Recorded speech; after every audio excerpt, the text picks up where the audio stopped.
Well, hello everybody, and welcome back to Empower for You. I'm Gail B. I'm your girl. We got something to talk about today. Guess what it is? It's probably something that we all have gone through. Now, wait a minute now. Wait. Let me get to it first, okay? Now, what we're going to talk about today is overcoming your stolen choices. Didn't I tell y'all not to get your panties in a bunch? And get your back all up? Heck yeah, ain't nobody stole nothing from me. Can't nobody steal nothing from me. You don't know me. Calm down. We're going to have a talk today. We're just talking. No harm. I'm not throwing no shade. We just talking, okay? Okay. Now, let's get in it. And yes, I took my antihistamine. Don't judge me. Overcoming our stolen choices.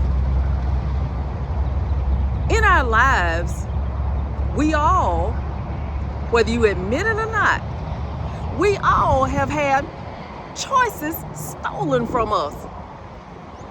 Do you know that?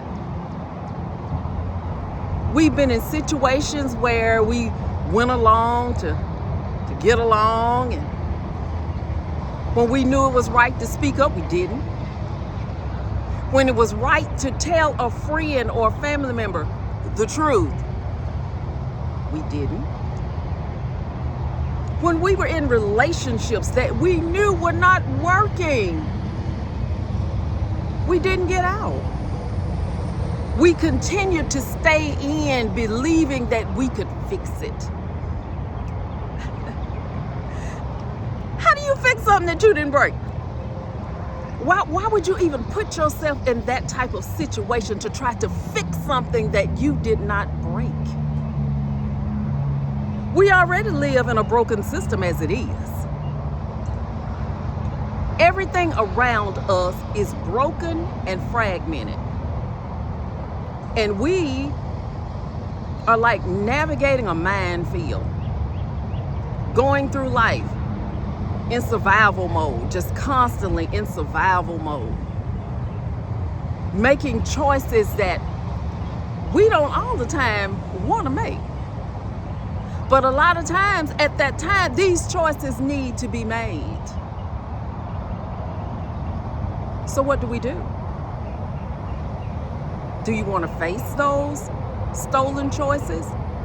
Because a lot of times when we stay in denial of what we have done or what we have not done, willingly, unwillingly, with or without coercion, manipulation, all these different factors play into our stolen choices. And I was thinking about some things. I was thinking about how I've stayed on jobs too long. You know, a lot of times we see the exit, but we choose to stay. Why? Why do we choose to stay? Because we're comfortable there. We know the landscape. We know the people, we know the patients, we know the ins, the outs, the comings, the going. We've gotten comfortable there. But who's not to say that that was not a stopping point to learn something, to go to the next level? That was just a pin in your journey. You were there to learn some things, to meet some people, to exchange ideas, and sometimes lasting friendships even come out of it. That is all around. In relationships, in our lives, in our families, these relationships form whether we like it or not. Now, personal relationships and stuff, you know, dating and marriage and different things like that, a lot of times we see the red flags. We see them. Sometimes in relationships, people will show you themselves the entire time. But what do? We surrender our choices and we just go along. Oh, that's just them. Oh, that's just how they act. They don't mean nothing by it. What do you mean? Then, when you see the real them, 10, 20, 30, 40 years later, then you want to boo-hoo, whine, and cry on somebody that this person has done this and that. This person has done this and that. They make me sick. I don't want to be around them. Why did I even get with...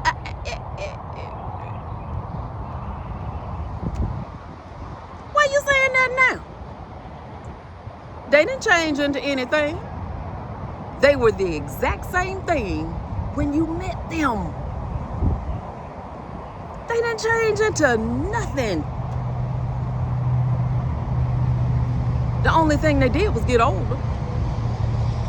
They got older and more set in their ways, and so did you. Except when it comes to you, what did you do? You just evolved into that footstool. You just evolved into that person that meted everybody's need. You evolved. Your cup got bigger. Not for you. Your cup got bigger so that you can keep dishing out. And dishing out to everybody around you. But then, who was there to pour into you?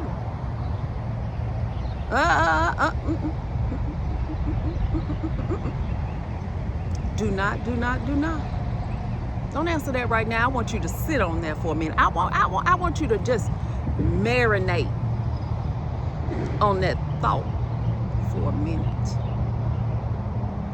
Because many of us as women, we know how that feels. We are constantly giving, sacrificing, giving. We are constantly doing these things. But then, when the tables turn, who do we have? Who do we have? All those people that we have given out to over the years. All those jobs we've been given out to over the years. All those relationships we have given out over the years. And what was our return? What did you gain?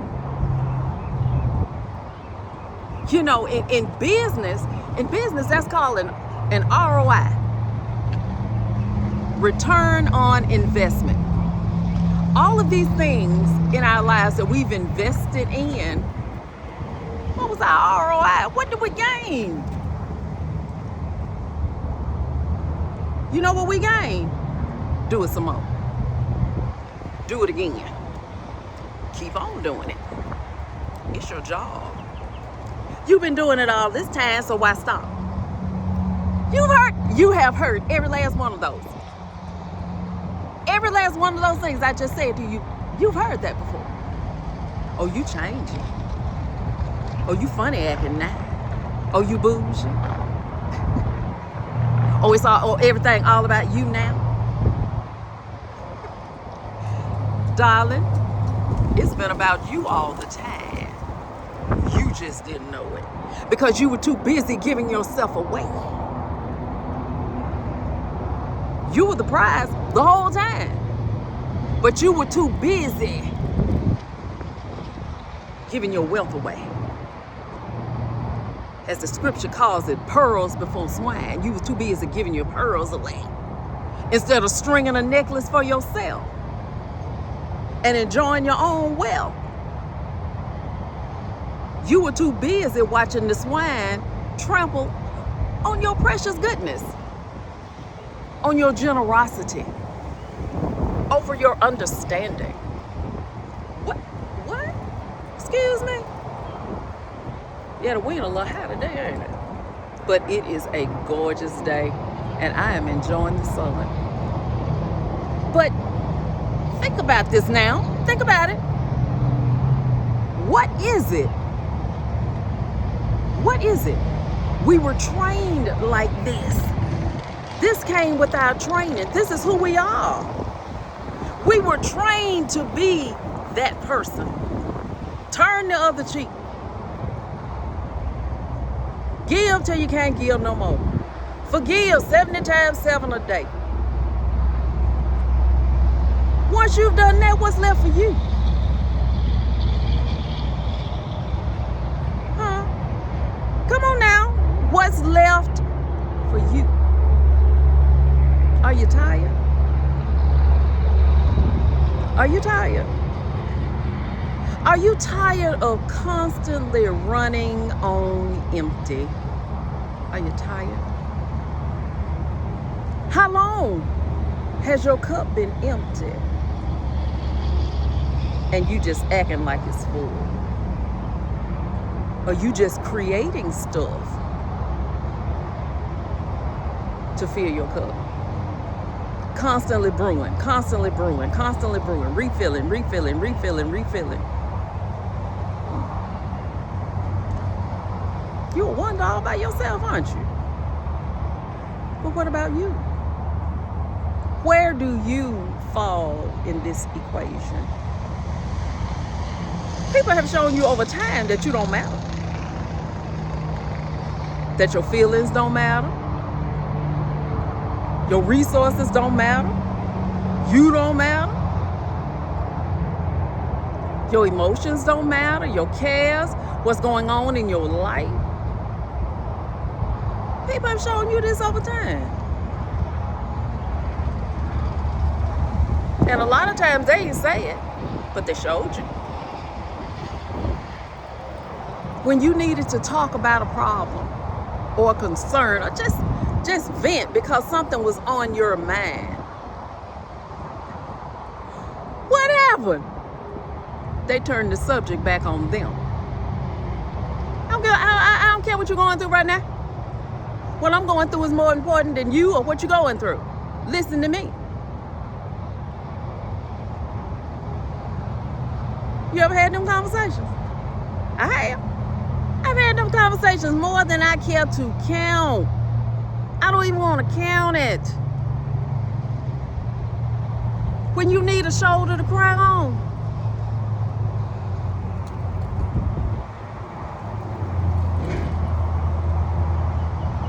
Where's everybody? Huh? Or you find yourself crying like this? Crying on your own shoulder. What that gonna get you? Nothing but a crook in your neck.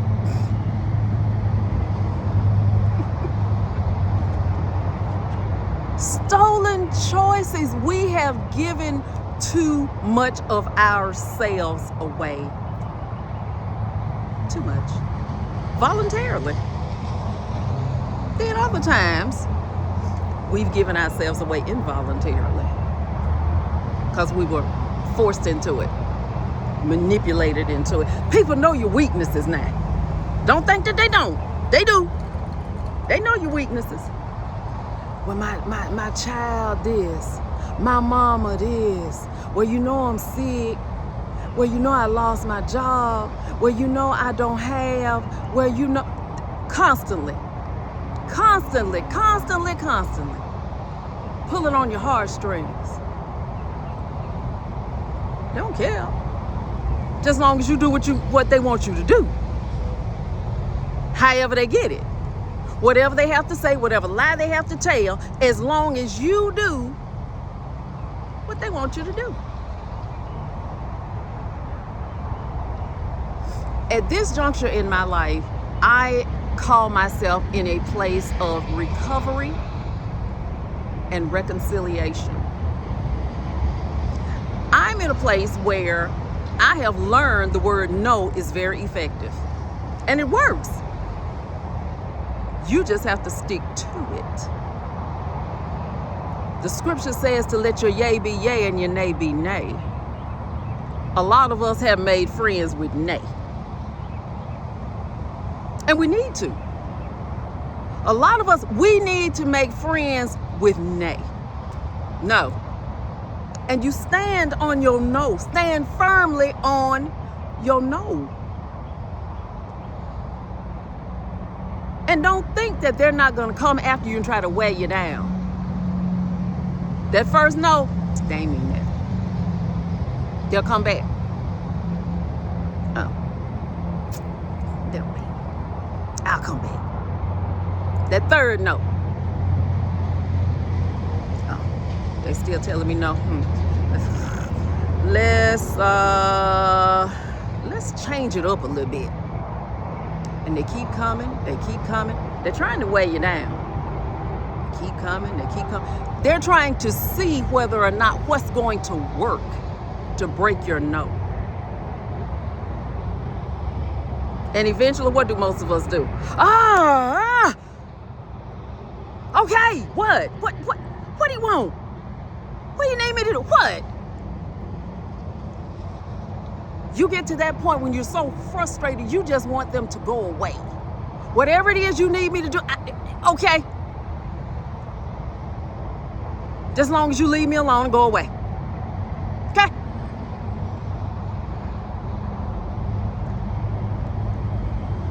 See what that just happened right there? See what just happened? We have to learn when to say yes, when to say no. We have to use some type of wisdom and discernment. Everything does not deserve your yes. But there are a lot of things that deserve your no. But what's the main thing that deserves your yes? You. You deserve your yes. You. All the resources, the money, the time, the faith that you have given to other people that were ungrateful, didn't care, that time could have been spent on you. You know that? All those counseling sessions that you have given, all those times that you've been woke up out your sleep because a friend or a family member has an emergency and they need to talk to somebody, or they need whatever. Hey, come pick me up, I'm at so-and-so. Hey, come pick me up, I'm pulled over. Hey, come pick me up, I'm in jail. And I'm the first person that comes to mind? Of course I am. Because you know I'm coming. I'm in trouble, I need you right now. First thing we do, where you at? Send me a pen. Send me a pen. Wait, what, huh? You need me to do what? Okay, here I come. Here I come. Let me put some clothes on. Here I come. Ain't that us? Ain't that us? Now flip it around. Let that be you. Let that be you. Folks look at their phone. Oh, they don't want that. Or, they send you the voicemail. Or, they phone on do not disturb and they sleep. They don't care.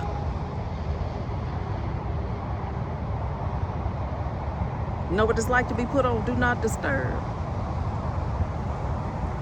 Some of us need to learn how to use it. Some of us need to make friends with do not disturb. We are constantly allowing people to bombard our lives with their drama, with their trash, with their decisions that they made. Yes, they grown folks' decisions that they made that we didn't have no part of. But we tend to be drug into these different types of situations unwittingly.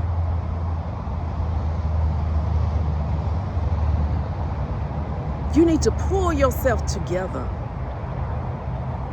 and embrace your solitude. Everything is not for you to fix. You are not to be a part of every single thing. That is not your job. Nobody died and told you, okay, it is your job to take care of everybody. It's not your job. It's not your office. That's not your calling. And if it is, and if you think that's what your calling is, you need to rethink yourself, because you're going to always be empty. You're going to be empty and alone. Yes, that delusion is real, people. Empty and alone. That's going to be you. You're going to have to learn to fall in love with yourself. Meet your own need. Let yourself be first. Put yourself first. See, we've been trained the whole time to put others first. Haven't we? Isn't that what we've been taught? But when you put yourself first, then the world calls it what? Selfish. Right? That's not true. Some of us need to be selfish instead of being selfless. When you're selfish, you hold on to what's yours.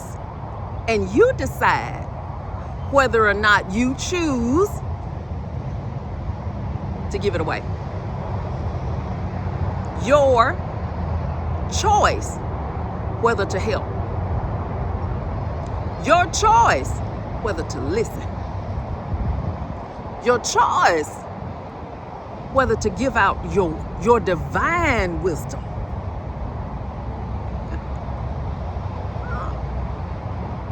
Let it be your choice. You got to choose yourself. You've been selfless too long. And what have you gained from your selflessness? What have you gained? If you sat down right now and wrote down every person that you've lent money to,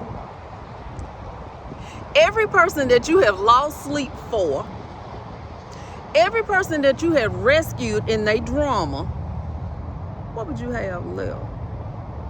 Would the number be astronomical? Would the number scare you? It should. Because all of that time could have been spent on you. On you, dear one. Somewhere along the line, you got to choose yourself. You got to. Somewhere along the line, you have to draw that line in the sand and say, no more. No. No more.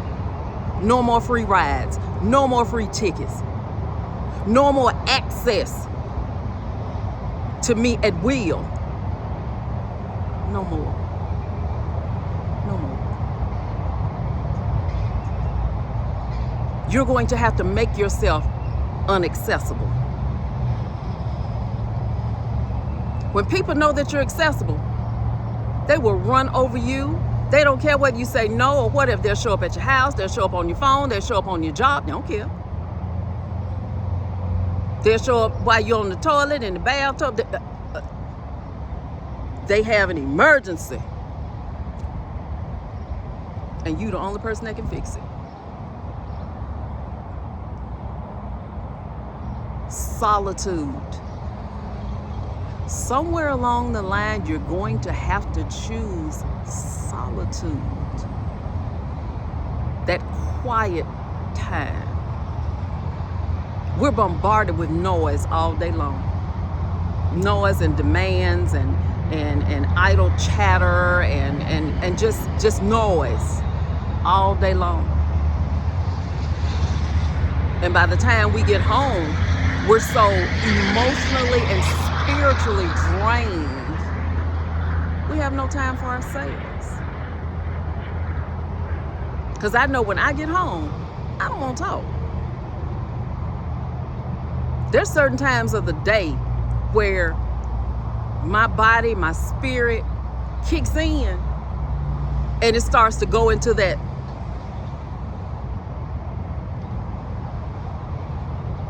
where I don't want to be bothered. But to live in this realm, you have to go on despite of. That's when you're working basically on autopilot. You're not present. You're not present. You just function off autopilot. You've done it for so long. You just functioning. No part of you is really and truly in what you're doing, what you're saying, or anything. You're just doing it because it's routine. It has been rooted and grounded in you, and it is a part of your daily life. We need to take those times for solitude, for retreat. Whether it's just a moment of taking off your shoes and standing on some grass and grounding, to get yourself together, to step away, to be alone, to be quiet, to settle your mind, to settle your spirit. And you know, we have all of these times where it seems like when we want to be alone and we choose our solitude, that's when all hell seems to break loose. When you get quiet. As long as you going along with the fray and yeah, well, okay, here I come. Okay, no, I can't do that right now. Okay, somebody on the phone. Okay, hey, how you doing? So, can you wait a minute? Okay, yeah, so can you get this for them? Yeah, okay, I got you. Okay, let me write that down. When your life is busy like that, and just busy,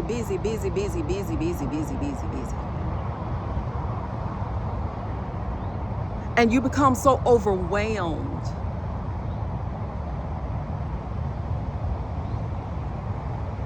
what are you gonna do? Are you gonna choose to gather yourself and stand back and go somewhere to gather yourself together? Or are you gonna continue in the fray? Because you know what happens when you continue in the fray, don't you? You're gonna blow up. You're gonna say the wrong thing at the right time, and it's gonna be a problem. Stolen choices. Somewhere along the line, you got to choose yourself. You cannot continue allowing people and situations to govern your life. You were given this life for a reason, and it wasn't for everybody else's enjoyment and pleasure. It was not, you were not sent here to be convenient for everybody else. It's not your job. You're not a 7-Eleven. You're not a gas station. You're not a grocery store. You ain't Walmart. You're you. You have limitations. You have needs. You have wants. You have desires. You have dreams. What?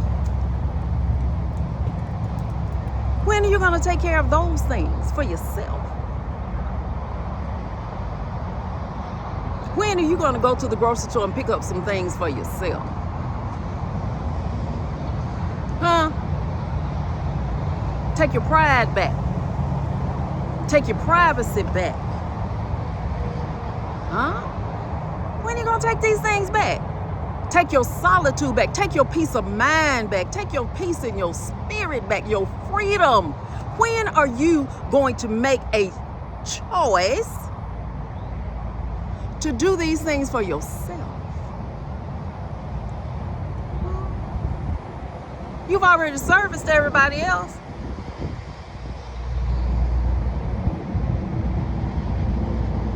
You at the front of the line now. You in front of the window. What you gonna do? You gonna let somebody in front of you because you're so nice?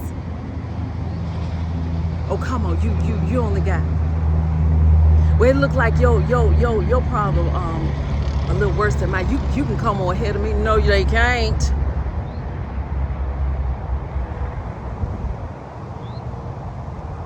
No, they cannot. Those days are over, people. Those days are over. Those days of being so nice, being a doormat, always being the door. to somebody else's freedom, to somebody else's need, to somebody else's dream. How many dreams have we facilitated? How many? How much money have we made for other people? How much of our time and talent have we donated to other people and other causes? And then you stick your chest out talking about something, well, I was a part of that. I was a part of the team.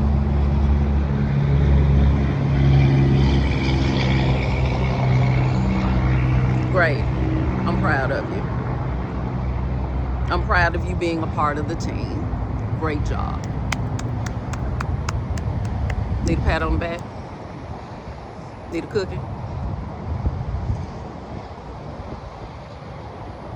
When are you going to get it through your head that you're being used and abused, sidestepped, overstepped, stepped on? When is that reality going to set in? When is it going to When is it going to set in? That every single thing that you have done for somebody else, you gave yourself away.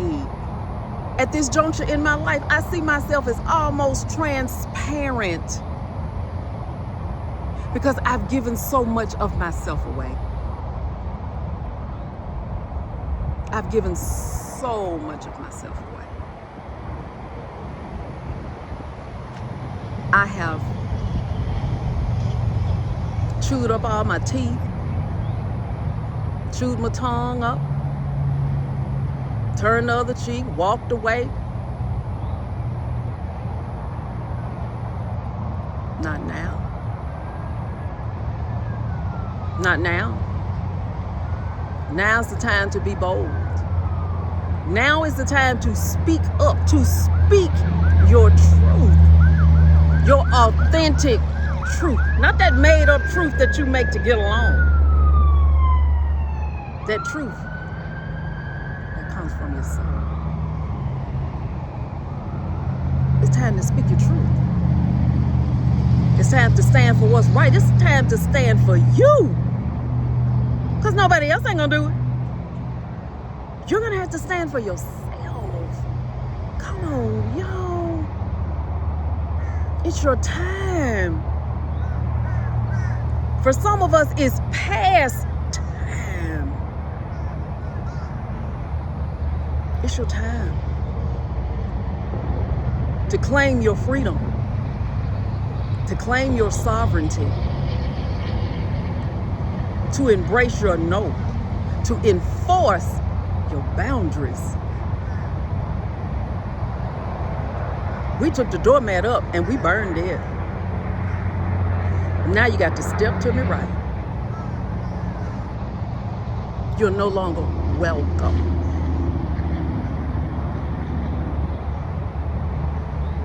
And for some of us, that's the stance we got to take. You're no longer welcome. You know? But that's how I felt today. I woke up today free and sovereign. I'm looking at today as a whole new paradigm. The age of Aquarius, the golden age. And in that age, you claim back your sovereignty, your freedom, your power. That's why I call my channel Empower for You. I'm here to empower you and to show you just how powerful you are. Y'all think on these things. Think on these things. Give it some thought. Okay? I love you. I'm always praying for you. You're always on my mind. Don't forget to like, comment, and share. And again, you're great. got to know it. Embrace your greatness. Okay? Till next time. Peace.